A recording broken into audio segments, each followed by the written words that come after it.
پہاڑی زبان میں اپڈیٹ سنیے۔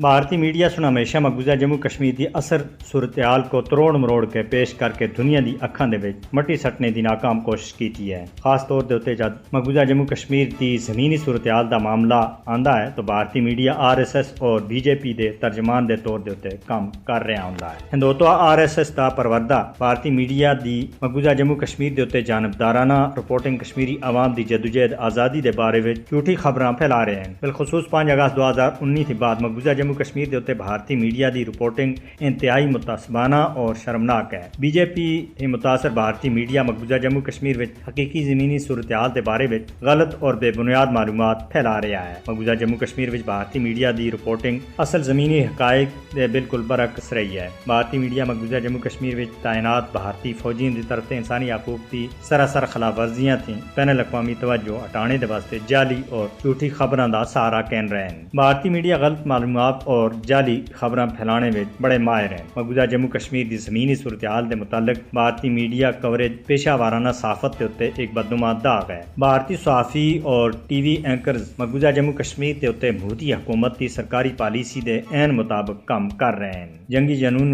مبتلا اور نفرت تے بھریا ہوا بھارتی میڈیا مقبوضہ جموں کشمیر وچ مودی دے ہستائی ایجنڈے کو اگے بڑھانے دے واسطے کام کر رہا ہے۔ غیر قانونی طور دے اوتے نظر بند کشمیری صحافی آصف سلطان کو بھارتی جیل وچ 5 سال مکمل ہو گئے ہیں۔ وہ اس وقت کالے قانون پبلک سیفٹی ایکٹ کے تحت بھارتی ریاست اتر پردیش کی آگرہ سینٹرل جیل وچ قید ہے۔ آصف سلطان اگست 2018 کو نظر بند ہیں۔ کمیٹی ٹو پروٹیکٹ جرنلسٹ سمیت کئی بین الاقوامی تنظیمیں سن آصف سلطان دی رہائی دا مطالبہ بھی کیتا ہے۔ 2 اور صحافی سجاد گل اور فہد شاہ بھی کالے قانون پبلک سیفٹی ایکٹ کے تحت جموں دی کوٹ بلوال جیل وچ نظر بند ہیں۔